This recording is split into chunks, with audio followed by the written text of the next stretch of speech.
여러분 안녕하세요. 오늘 우리가 살펴볼 자료는요, 개인회생 절차 중에서도 진짜 제일 골치 아프고 복잡하다고 소문난 세금빚에 관한 법정 문건입니다.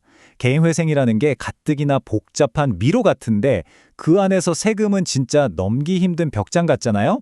이 딱딱하고 난해한 법률 용어들 속에 과연 어떤 현실적인 진실이 숨어 있는지 오늘 이 문건을 통해 아주 속 시원하게 파헤쳐 보겠습니다. 아마 재정적인 위기 때문에 개인회생을 고민하시는 분들이라면 머릿속에 이 질문 하나가 가장 간절하게 맴도실 거예요. 내가 개인회생을 무사히 잘 마치면 내 발목을 꽉 잡고 있는 저 밀린 세금들도 다른 빚들처럼 시원하게 싹 다 없어지는 거 아니야? 자, 우리 모두가 알고 싶어하는 이 궁극적인 질문, 오늘 분석할 자료에서 그 명확한 해답을 찾아보겠습니다. 자, 결론부터 말씀드릴게요. 반창고로 확 떼어내는 것처럼 좀 아프실 수도 있지만 원문 자료에 적힌 이 냉혹한 진실부터 직시해야 합니다. 문건에 딱 이렇게 적혀 있어요. 위와 같은 채권은 면책 결정으로 면책되지 않는다. 네, 정말 안타깝게도 일반적인 신용카드 빚이나 대출금이랑은 차원이 다릅니다. 세금과 관련된 빚은 개인회생을 거친다고 해도 대부분 마법처럼 사라지지 않아요.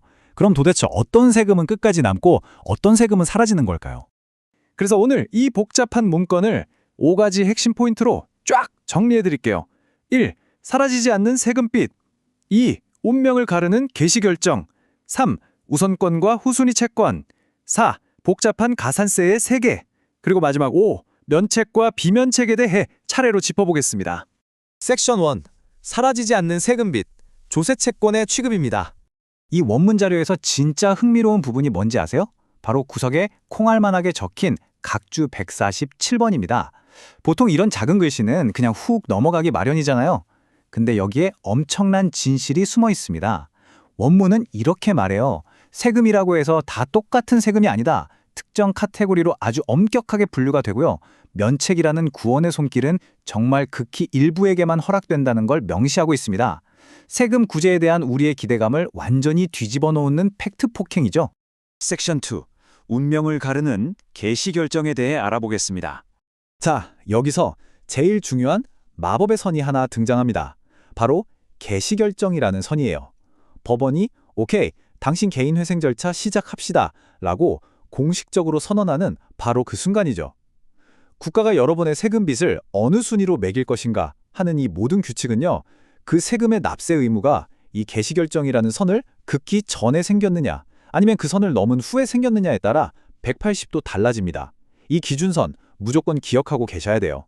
이어서 섹션 3. 우선권과 후순위 채권입니다. 빚의 세계에도 나름의 계급이 있습니다. 완전 VIP 대접을 받는 애들이 있고 맨 꼴찌로 밀려나는 애들이 있다는 거죠. 아까 말씀드린 개시결정 전에 성립된 세금들, 얘네는 우선권 있는 채권이라고 해서 VIP 티켓을 딱 쥐고 있습니다. 다른 일반 빚들 다 제치고 무조건 먼저 갚아야 하는 아주 강력한 녀석들이에요. 반대로 개시결정 후에 생겨난 지연배상금 성격의 일부 가산세들 있죠? 얘네는 후순위 채권으로 분류돼서 저기 줄 맨 끝 뒷방으로 쫓겨나게 됩니다.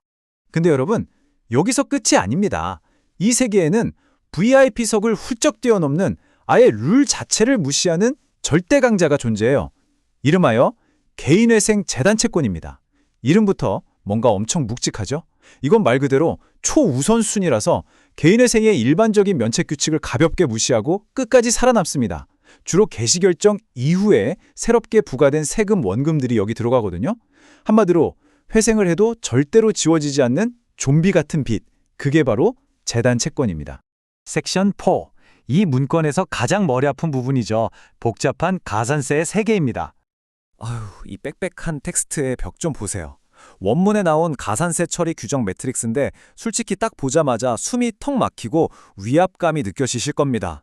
하지만 걱정 마세요. 제가 이 얽히고 설킨 복잡한 규정들을 아주 깔끔하고 알기 쉽게 싹 다 정리해 드릴 테니까요. 이렇게 표로 정리해보니까 훨씬 낫죠? 납부지연 가산세의 운명은 철저하게 아까 그 마법의 선, 개시결정을 넘었냐 안 넘었냐에 달려 있습니다. 선 넘기 전이면 우선권, VIP고요. 선을 넘은 후면 후순위로 뚝 떨어집니다. 근데 여기서 진짜 무서운 예외가 하나 있어요. 만약 세금 원금, 즉 본세 자체가 개시결정 후에 생겨난 그 무시무시한 재단채권이다? 그러면요, 거기에 찰거머리처럼 붙는 가산세 역시 똑같이 무시무시한 재단채권이 되어버립니다. 일반 가산세에 대한 논리도 단계별로 한번 짚어볼게요. 첫째, 개시 전에 생겼으면 일단 무조건 우선권을 갖습니다. 그리고 셋째 단계를 한번 잘 보세요. 이게 진짜 핵심인데 가산세는 결국 본세, 그러니까 원금의 운명과 한 배를 탄다는 겁니다. 원금이 얄짤없는 재단채권이면 거기에 꼬리표처럼 붙어있는 가산세도 얄짤없이 재단채권이 되는 거예요. 참 논리적이면서도 빈틈이 전혀 없는 구조죠. 자, 마지막 섹션 5. 면책 대 비면책. 과연 어떤 빚이 사라지고 어떤 빚이 남을까요? 오늘 살펴본 문건의 가장 중요한 최종 결론입니다. 아까 줄 맨 끝으로 쫓겨났던 후순위 채권 기억하시나요? 개시 결정 이후에 발생한 일부 납부지연 가산세 말이에요. 얘네는 회생 절차가 무사히 끝나면 다행히도 면책, 즉 깔끔하게 용서받고 사라질 수 있습니다. 하지만 진짜 문제는 여러분의 세금 원금, 그리고 아까 그 끝판왕이라고 했던 재단 채권으로 분류된 세금들입니다. 얘네는 비면책 채권이에요. 즉 회생 절차가 다 끝난 후에도 절대 사라지지 않고 문 밖에서 여러분을 끝까지 기다리고 있을 거란 얘기죠. 자, 이제 오늘 배운 내용을 현실로 가져와 볼까요? 여러분 책상 위에 혹시 세금 고지서가 있다면 한번 쓱 확인해 보세요. 그 세금 법원의 개시 결정이라는 선을 기준으로 과연 왼쪽에 있나요? 아니면 오른쪽에 있나요? 단지 그 선 하나를 넘었느냐 아니냐가 이 빚이 시원하게 탕감될지 아니면 끝까지 여러분을 쫓아올지를 결정합니다. 이런 딱딱하고 복잡한 법정 문건도 이렇게 논리적인 구조로 뜯어보니까 꽤 흥미롭지 않나요? 오늘 다룬 이 강력한 정보가 여러분의 답답함을 조금이나마 뻥 뚫어주셨기를 바랍니다. 계속해서 참고하시고 얽힌 구조를 파헤쳐 보세요. 오늘 이 복잡한 문건을 함께 파헤쳐 주셔서 감사합니다.